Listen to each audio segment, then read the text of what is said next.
ফের সুন্দরবনে কাঁকড়া ধরতে গিয়ে বাঘের মুখে কলস দ্বীপে কাঁকড়া ধরতে গিয়ে বাঘের হামলায় জখম মহিলা। ছোট নৌকো নিয়ে সোমবার কাঁকড়া ধরতে যায় 6 জনের দল।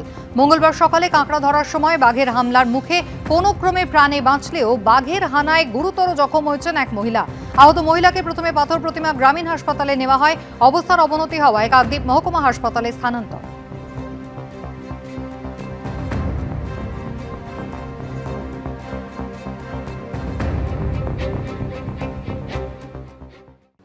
বিএলওদের অ্যাপে একের পর এক অপশন, অভিযোগ যার জেরে ক্রমশ বাড়ছে বিএলওদের দায়িত্ব এবং চাপ।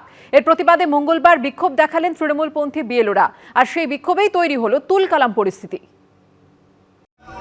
তৃণমূলপন্থী বিএলওদের বিক্ষোভে ফের তুলকালাম। প্রথমে গার্ডরেল ধরে ঝাঁকুনি, তারপরই তার উপর উঠে টপকানোর চেষ্টা।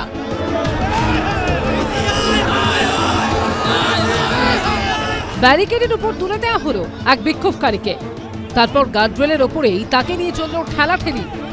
বিক্ষোভকারীকে এপারে পাঠাতে প্রাণপণ ঠেললেন বাকিরা, আর তাকে ঠেকাতে মরিয়া চেষ্টা চালিয়ে গেলেন পুলিশ কর্মীরা। উত্তপ্ত পরিস্থিতি আমরা দেখতে পাচ্ছি। ব্যারিকেডের এই পারে কলকাতা পুলিশের অফিসাররা এবং ওই পারে বিএলওরা যারা বিক্ষোভ দেখাচ্ছে। প্রায় 1 ঘন্টা বেশি সময় হয়ে গেছে। মাঝে মাঝেই কিন্তু ব্যারিকেড টপকানোর চেষ্টা, অর্থাৎ আমরা দেখলাম কিছুক্ষণ আগেই 4-5 জন এই ব্যারিকেড টপকে এই পারে চলে আসে। তাদের পুলিশ ডিটেন করে তাদের কিন্তু পাশে গাড়িতে বসানো হয়েছে। একদিকে পুলিশ বাহিনী, অন্যদিকে বিক্ষোভকারীরা, সব মিলিয়ে মঙ্গলবার ধুন্ধুমার পরিস্থিতি তৈরি হলো বিবাদী বাগের সিইও দফতরের কাছে।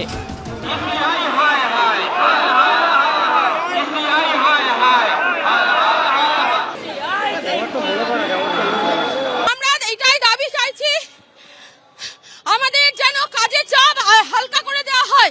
যেখানে মাইক্রো অবজারভার নিয়োগ করা হচ্ছে, তাহলে সেই কাজগুলো কেন মাইক্রো অবজারভারকে দিয়ে করাচ্ছে না? কেন বিএলওদের ওপর ঘাড়ে চাপিয়ে দিচ্ছে? বিক্ষোভকারীদের দাবি, বিএলওদের অ্যাপে একের পর এক নতুন অপশনের জেরে ক্রমশ দায়িত্ব এবং চাপ বাড়ছে বিএলওদের। এর মধ্যেই মঙ্গলবার ফের একটি নতুন অপশন যোগ করা হয়েছে সেই অ্যাপে। বিএলও অধিকার রক্ষা কমিটি তাদের বক্তব্য যে একের পর এক কিন্তু বিএলও যে অ্যাপে সেটা কিন্তু অপশন যুক্ত হচ্ছে এবং সেই কারণে তাদের কাজের যে কাজ কিন্তু বেড়ে চলেছে এবং তার আগে কিন্তু তারা কাজ আর করবেন না, বিএলওরা যে আর কাজ করবেন না সেটা কিন্তু তারা বলে দিয়েছিলেন এবং জানিয়েছিলেন যে কালকে শুধু নয় আজকেও তারা এখানে প্রতিবাদ জানাবেন। সেই চিত্রটাই কিন্তু দেখতে পাচ্ছি। সকালেও দেখলাম যে বিএলও অ্যাপে একটা নতুন অপশান এসছে। সেই অপশানটার নাম হচ্ছে ইলেক্টরস উইথ নো ম্যাপিং। যাদের ম্যাপিং হয়নি তাদের বিষয়টা সমাধান করার জন্য নির্বাচন কমিশন আজকে একটা নতুন অপশান দিয়েছে। আশ্চর্যের বিষয় যে মানে হিয়ারিং না শুরু হতে হতেই এর মধ্যেই দেখা গেল 3-4টে নতুন অপশান দেওয়া হলো। এই গত 5 দিনের মধ্যে 4টে নতুন অপশান এলো। মুখ্য নির্বাচনী আধিকারিকের দফতরের বাইরে বিক্ষোভ নিয়ে চলছে রাজনৈতিক তরজাও। বিএলওদের মাঝে মাঝেই তাদের ওপর এত বেশি আপনারা কাজ চাপিয়ে দিচ্ছেন, হঠাৎ কাজ, হঠাৎ বলছেন বাড়ি বাড়ি আবার যেতে হবে, দেখতে হবে। এগুলোও কি বিএলওদের পক্ষে করা সম্ভব? সেগুলোও আমরা তুলে ধরলাম। ওরা কেউ বিএলও নয়, অনেকে ক্যামেরা নিয়ে ছুটেছিল। আপনি কোন বিএলও? না, আমি বিএলওর বন্ধু। ভয় দেখাতে চাইছে, আর কয়েকদিন ভয় দেখা শিপিং কর্পোরেশনে চলে যাবে অফিস। ভারত সরকার জায়গা দিয়ে দিয়েছে, আমরা তো খুশি। এই আরি জাপ্তার একটা বদমাইশ, 6 বছর ধরে ওটা তৃণমূলের পার্টি অফিস করে রেখেছিল। এরা যত নোংরামি করবে কেন্দ্রীয় বাহিনী তত তাড়াতাড়ি আসতে বাধ্য হবে। খসড়া তালিকা প্রকাশের পর এবার এসআইআর এর শুনানির পালা। সেটা কবে শুরু হবে সেটাই দেখার। রুমা পাল, প্রকাশ সিনহা ও দীপক ঘোষের রিপোর্ট, এবিপি আনন্দ। লগ্নজিতাকে হেনস্থার ঘটনায় ধৃতের বিরুদ্ধে এবার খুনের চেষ্টার ধারায় মামলা রুজু করল পুলিশ। শিল্পী হেনস্থায় খুনের চেষ্টার ধারা বাড়াবাড়ি ও অযৌক্তিক বলে পোস্ট করলেন ডেবরা তৃণমূল বিধায়ক হুমায়ুন কবির। যদিও শিল্পীর পাশেই দাঁড়িয়েছেন বর্ষিয়ান তৃণমূল সাংসদ সৌগত রায়। উনি চিৎকার করে বলেন, অনেক জাগমা হয়েছে, এবার একটু সেকুলার গা। পূর্ব মেদিনীপুরের বেসরকারি স্কুলের অনুষ্ঠানে গান গাইতে গিয়ে চূড়ান্ত হেনস্থা। ভগবানপুরে লগ্নজিতা চক্রবর্তীকে হেনস্থার অভিযোগ ঘিরে সমালোচনার ঝড় উঠেছে। এই মুহূর্তে পুলিশ হেফাজতে রয়েছেন ধৃত মূল অভিযুক্ত মেহবুব মল্লিক।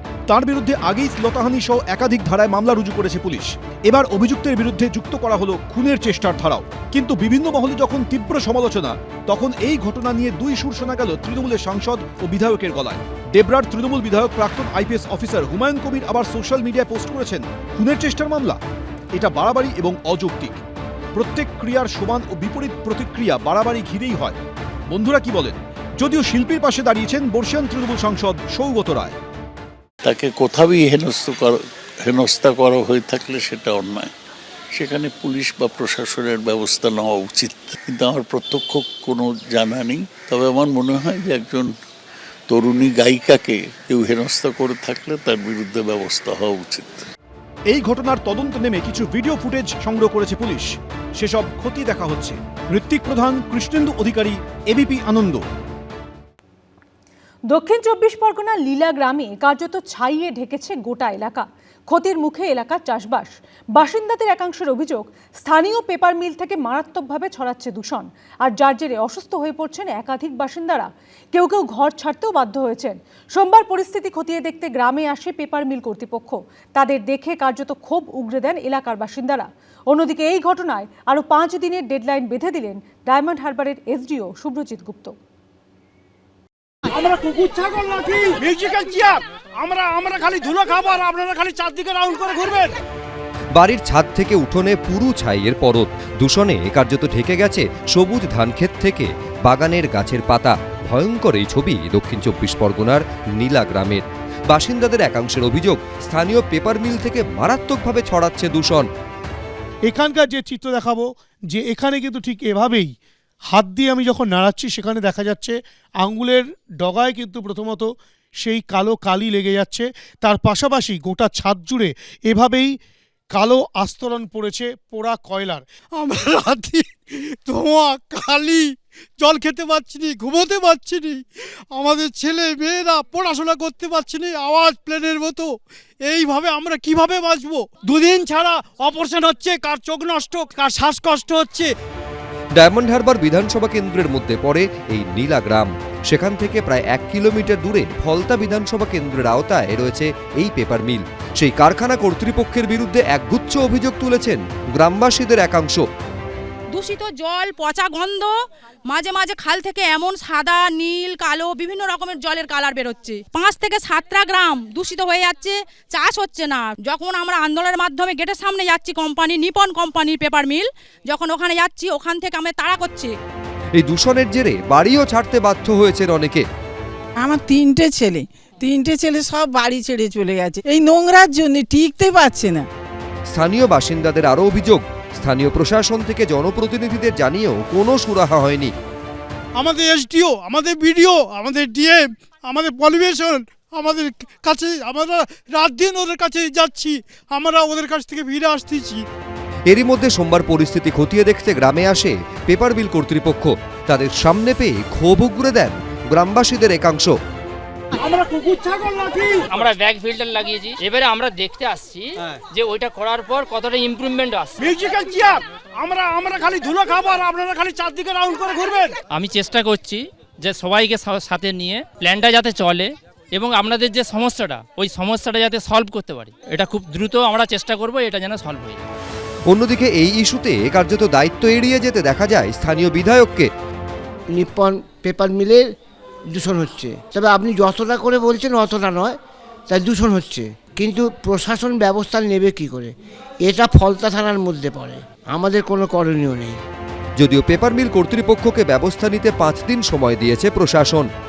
ওনাকে একটা 10 দিনের টাইম দেওয়া হয়, 10 দিন টাইম অলরেডি পেরিয়ে গিয়েছে। বিডিও সাহেবকে আবার রিকোয়েস্ট করেছি যে ইমিডিয়েটলি আবার ডেকে আজকালকের মধ্যেই ওই কারখানার যিনি মালিক আছেন তাকে ডেকে আর একটা 5 দিন টাইম দিতে।